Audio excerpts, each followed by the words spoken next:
बी practical. जर मराठी माणूसच मुंबईमध्ये 50% वर नसेल तर ही लढाई एकट्या मराठी माणसाच्या खांद्यावर लढणं हे राजकीय दृष्ट्या सोयीचं ठरणार आहे की गैरसोयीचं ठरणार आहे?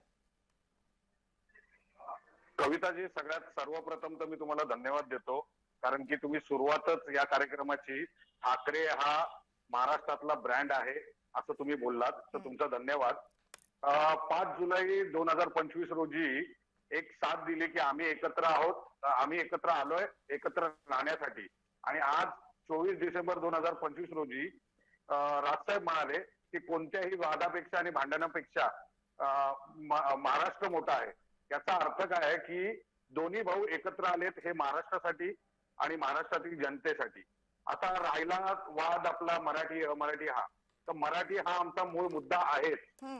त्याचसोबत आपल्याला मुंबईचा महाराष्ट्राचा सर्वांगीण विकास देखील बघायचा आहे. आणि जसं मगाशी सांगितलं की महापौर हा फक्त आणि फक्त मराठीच होणार आणि दुसरं म्हणजे आमचा महायुतीचाच होणार, तर तसंच तुम्हाला 100% दिसेल.